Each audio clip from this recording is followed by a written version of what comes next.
ଆଜି ଅଙ୍ଗନବାଡ଼ିରୁ ଅଣ୍ଡା ଆସିଥିଲା। ମୁଁ ଭାବିଲି କି ମୋ ମାଆ ଯେମିତି ଅଣ୍ଡା ରୋଷେଇ କରେ ମୁଁ ସେମିତିଆ ଟିକେ ରୋଷେଇ କରିବି। ବେଶୀ କିଛି ତେଲ ମସଲା ଦରକାର ନାହିଁ, ଖାଲି ଗୋଟା ଗୋଟେ ଛେଚା ଛେଚି ମସଲାରେ ହେଇଯିବ, ଯେଉଁଟାକି ଆମେ ସାଙ୍ଗେ ସାଙ୍ଗେ କରିପାରିବା। ଅଣ୍ଡା ଆଳୁକୁ ଏମିତିକା ପ୍ରଥମେ ଲୁଣ ପକାଇ ସିଝେଇ ଦେବା, ସେଥିରେ ହଳଦୀ ଦେବା ନାହିଁ, ପଛରେ ହଳଦୀ ଦେବା ଯେତେବେଳେ ଚୋପା ଛଡ଼ିଯିବ ମାନେ ଆଳୁରୁ ଅଣ୍ଡାରୁ, ଯେତେବେଳେ ମସଲା କଷା କଷି ହେବ ସେତେବେଳେ ହିଁ ହଳଦୀ ପକାଇବା। ଏଠି ଆମର ଅଣ୍ଡା ସିଝିବା ଭିତରେ ମସଲା ପ୍ରସ୍ତୁତି ଚାଲିଛି। ମସଲାରେ ମୋର ଯେମିତିଆ ନର୍ମାଲି ନିଅନ୍ତି ପିଆଜ ରସୁଣ ଅଦା ସେମିତିଆ ନେଇଛି।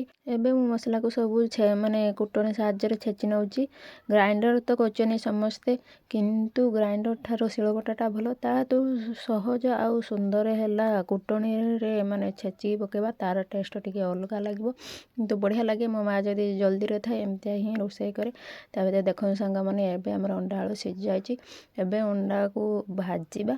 ଅଣ୍ଡାକୁ ଭାଜିବା ସମୟରେ ଟିକେ କଣା କରିଦେବେ, ନହେଲେ ସେ ଫୁଟି ଫାଟିକି ଚାରିଆଡ଼େ ହେଇଯିବ। ମୁଁ ତ ଏମିତିଆ ପ୍ରଥମେ ଯେତେବେଳେ ରୋଷେଇ କରୁଥିଲି ଏମିତିଆ ମୋ ସହିତ ହୋଇଥିଲା। ତାପରେ ମୁଁ ଜାଣିବାକୁ ପାଇଲି ଯେ ଅଣ୍ଡାରେ ଏମିତିଆ ଟିକେ କଣା କରିଦେଲେ ସେ ଆଉ ଫୁଟିବନି। ଆଉ ମୁଁ ସେବେଠାରୁ ଏମିତିଆ ଅଣ୍ଡା ଯେତେବେଳେ ରୋଷେଇ କରେ ଟିକେ କଣା କରିଦିଏ।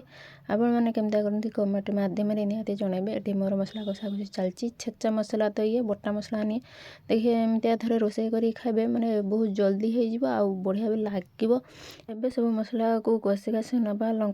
ଲଙ୍କାଗୁଣ୍ଡ ତ ମୁଁ ଦେବି, କାହିଁକିନା ଝିଅ ଖାଇବନି। ଝିଅ ଯେହେତୁ ଆଇଁଷ ଖାଉନାହିଁ, ତା ପାଇଁ ଟିକେ ମାନେ ମୋତେ ବହୁତ କଷ୍ଟ ଲାଗେ କି ଛୁଆଟା ମୋର ଆଇଁଷ ଖାଉନାହିଁ, ତାର ଆଉ ଥରେ ଚୁଟି ପଡ଼ିବ, କିନ୍ତୁ ସମସ୍ତେ ଖାଇବେ ସେ ଖାଇବନି। ସେଥିପାଇଁ ଆମ ଘରେ ଏତେ ଆଇଁଷ ହୁଏନି। ଯଦି ହେଲା ମୋ ମନ ଟିକେ ଭଲ ରୁହେନି, କାହିଁକିନା ସେ ଜଗିକି ରହିଥିବ ଆଇଁଷ ଖାଇବ ବୋଲି, କିନ୍ତୁ ଖାଇପାରୁନଥିବ, ସେଥିପାଇଁ ଟିକେ ମନ କଷ୍ଟ ହୁଏ। ତାପରେ ଦେଖିବେ ନା ଅଣ୍ଡା ଏମିତି ମସଲା କଷି ସାରିଲା ପରେ ଗୋଟେ କଞ୍ଚା ଅଣ୍ଡାକୁ ଫଟେଇକି ତା ଦେହରେ ପକାଇଦେବେ। ଦେଖିବେ ତରକାରୀର ଟେଷ୍ଟଟା ବହୁତ ବଢ଼ିଆ ଲାଗିବ। ଗୋଟା ଅଣ୍ଡା ତରକାରୀରେ ଏମିତିଆ ଗୋଟେ କଞ୍ଚା ଅଣ୍ଡା ଫଟେଇ ପକାଇ ଦେବାର ରୋଷେଇଟା ମୋ ବାପାଙ୍କ ପାଖରୁ ମୁଁ ଶିଖିଛି। ମାନେ ଶିଖି ନାହିଁ ତ, ମୁଁ ଦେଖିଛି ଛୋଟବେଳେ ମାଆ ଯେତେବେଳେ ଘରେ ରୁହନ୍ତିନି କି କାମରେ କେଉଁଠି ଯାଆନ୍ତି, ବାପା ଏମିତିଆ ହିଁ ରୋଷେଇ କରନ୍ତି ଆଉ ତା ଟେଷ୍ଟଟା ବହୁତ ବଢ଼ିଆ ଲାଗେ। ମାଆଙ୍କ ରୋଷେଇ ଠାରୁ ବହୁତ ବଢ଼ିଆ ଲାଗେ ବାପାଙ୍କ ରୋଷେଇଟା।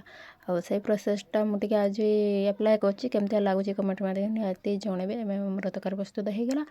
କଟିକି ରଖିଥିବା ଧନିଆ ପତ୍ର ପକାଇଦେବା ଆଉ ଗରମ ମସଲା ପକାଇ ଦେଇକି ଏବେ ଢାଙ୍କିଦେବା, ଗ୍ୟାସ୍କୁ ବନ୍ଦ କରିଦେବା। ଏବେ ଆମର ପ୍ରସ୍ତୁତ ହେଇଗଲା ଅଣ୍ଡା ତରକାରୀ। ଆଉ ମୁଁ ଏବେ ଖାଇବାକୁ ବସିଗଲି। ମୁଁ ତ ଖାଉଛି ଆଉ ତାର ମଜା ନେଉଛି। ଭିଡ଼ିଓ ଯଦି ଭଲ ଲାଗୁଥାଏ ଗୋଟେ ଛୋଟ ଲାଇକ୍ କରିବେ, ସେୟାର କରିବେ, କମେଣ୍ଟ କରିବେ। ଚ୍ୟାନେଲରେ ନୂଆ ଥିଲେ ସବସ୍କ୍ରାଇବ୍ କରିକି ନିହାତି ଯିବେ। ରହୁଛି, ନମସ୍କାର, ଜୟ ଜଗନ୍ନାଥ।